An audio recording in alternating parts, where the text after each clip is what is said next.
پنجم، زکات قرضها و وامها.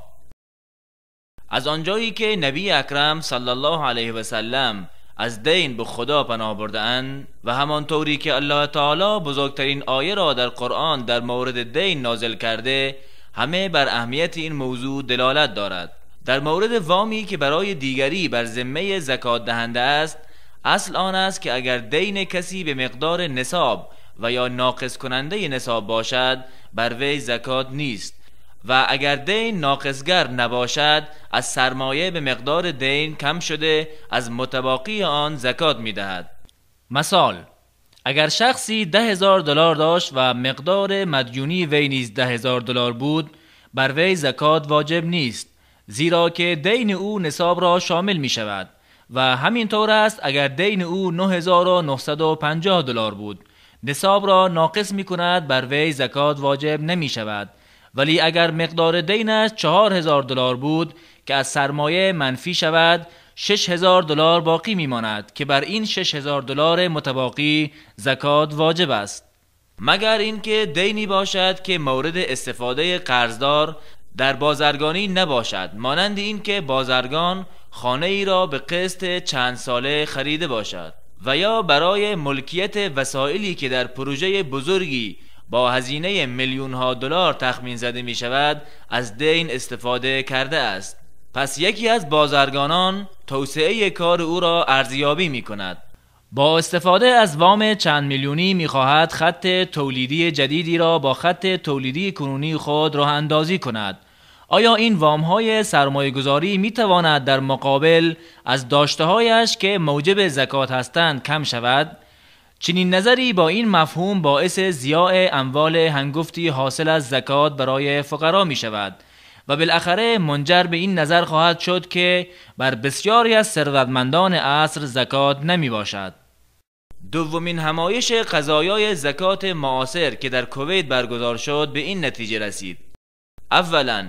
همه وام‌هایی که فعالیت بازرگانی را تمویل می کند از داشته‌های قابل زکات کم می شود. اگر مدیون کالاهای اصول ثابت که اضافه از نیازهای اساسی است نداشته باشد. دوم، وام‌های سرمایه‌گذاری که پروژه‌های صنعتی و تولیدی را تمویل می کند از داشته‌های قابل زکات کم می شود. اگر مدیون کالاهای ملکی اصول ثابت که اضافه از نیازهای اساسی است ندارد که در مقابل همان وام‌ها بگذارد، و در حالتی که این وام‌های سرمایه‌گذاری معجل باشد از داشته‌های قابل زکات کم می‌گردد. قسط سالانه‌ای که در حال حاضر دریافتش مطلوب است اگر موجود بود در مقابل دین گذاشته می‌شود اگر دین را کفایت می‌کرد، و در چنین وضعی وام‌ها از داشته‌های قابل زکات کاسته نمی‌شود. پس اگر این قرض‌های قابل دریافت وام‌ها را کفایت نمی‌کرد، متباقی آن از داشته‌های قابل زکات کم می‌شود.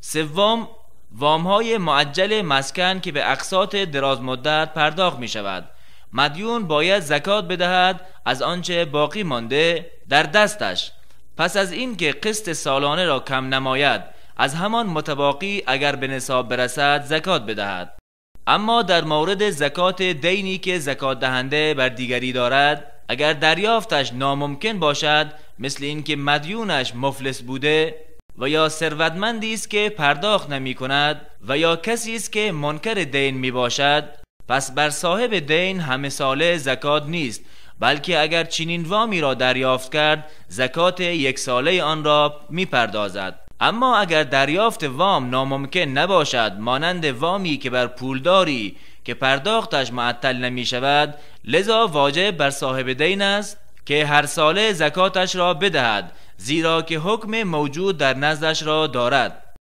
و وام اشکال متنوعی دارد.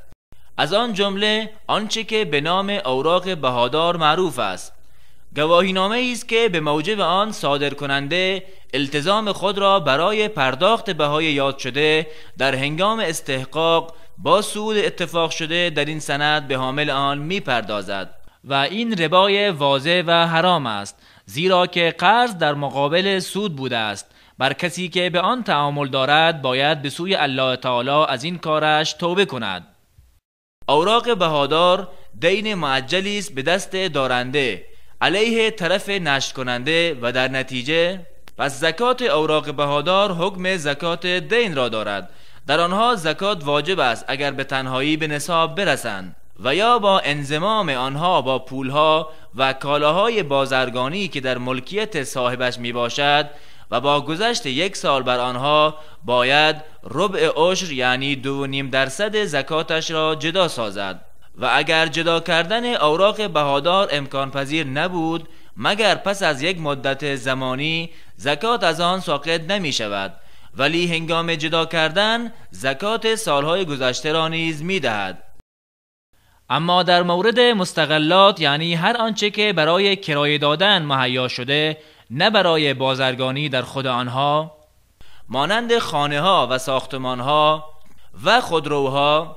و کارخانجات تولیدی و مانند آنها، اهل علم اتفاق نظر دارند بر این که بر خود آنها زکات نبوده بلکه در حاصل از آنها زکات می باشد و اکثریت اهل علم بر این نظرند که با سایر دارایی ها چون پول و کالاهای بازرگانی مالکش در نصاب و گذشت سال مرتبط می شود و از آنها ربع عشر مانند نقود زکات جدا کرده می شود. موضوع دیگری که می توان در رابطه با زکات از آن صحبت کرد مکافات پایان کار و یا حقوق بازنشستگی است که در آنها زکاتی واجب نیست، زیرا مالکیتی که برای وجوب زکات شرط است تحقق نیافته است، چون که قادر به صرف آن و یا تصرف به حقی از حقوق ملکیت را در تمام مدت کارش بر آن نداشته است. اما اگر کارمند و یا کارگر به یک بارگی و یا به مدت زمان دوره‌ای آن را دریافت نماید، در این حالت ملکیتشان کامل بوده، زکات مال مورد استفاده اش را که در تصرفش باشد جدا می کند. و در نخستین همایش زکات آمده است چنین اموالی مورد استفاده با در نظر داشته نصاب و حول یعنی گذشت سال زکاتش جدا کرده می شود. و در آنجا یک نوع مال دیگری نیز وجود دارد که سوال برانگیز می باشد و آن مالی است که کرایه نشین به کرایه دهنده برای توثیق می پردازد. زکاتش بر کرایه نشین نیست، زیرا که در تصرف او نمی باشد، پس ملکیت کامل که شرط وجوب زکات می باشد تحقق نیافته است. اما حقوق معنوی مانند حق مؤلف در تالیفات علمی و ادبی و یا حق براءت اختراع در اختراعات صنعتی و یا علائم بازرگانی معمول می باشد. در خود حقوق تالیف و ابتکار زکات واجب نیست به دلیل عدم تحقق شرایط زکات در آنها، ولکن اگر از آنها بهره برداری شود بر عائداتش زکات است. اما در مورد مزد کار، حقوق ماهانه و عائدات پیشه های آزاد جمهور اهل علم بر آنند که در هنگام دریافت کردنش بر آنها زکات نیست، بلکه به سایر اموال و دارایی قابل زکات صاحبانش در نصاب و گذشت سال ملحق می گردد. هرگاه از هنگام کامل شدن نصاب بر آنها سال سپری شد زکاتش را جدا می کند و اگر از برخی از آن در اثنای سال استفاده شده در آخر سال زکاتش را جدا می کند، هرچند که در مورد برخی از آن سال کامل نگذشته است، زیرا گذشت سال بر نصاب در ملکیت زکات دهنده در مجموع می باشد و مقداری که جدا کردنش واجب است ربع عشر یعنی 2.5% می باشد. اما در مورد زکات مال حرام اگر حرمت لذاتهی باشد مانند شراب و خوک که اصلاً محل زکات نیستند، زیرا که مال با ارزش از نظر شریعت نمی باشند، باید به گونه‌ای که شریعت مقرر داشته از چنین اموالی خود را برهاند. ولی اگر حرمت مال لغیرهی باشد چون مالی که در کسبش اختلال موازین شرعی باشد مانند مال غصب شده بر آن زکات واجب نیست، زیرا کسی که در دستش هست مالکیت کاملی که شرط وجوب زکات است در آن تحقق نیافته است. هرگاه به صاحبان اصلیش برگشت بنابر رأی راجح زکات 1 ساله اش را می دهد، هرچند که سالهای زیادی بر آن سپری شده باشد. بر کسی که حائز مال حرام شده بدون اینکه به صاحبش برگرداند مقدار زکاتش را جدا کرد، این مقدار زکات شمرده نمی شود، بلکه گناه متباقی مالی که در دستش است بر وی بوده تا زمانی که به صاحبش بر نگرداند، اگر او را بشناسد و یا اینکه صدقه کند در حالت مأیوس شدن از شناسایی صاحبش، وگرنه از ذمه‌اش براءت حاصل نمی کند.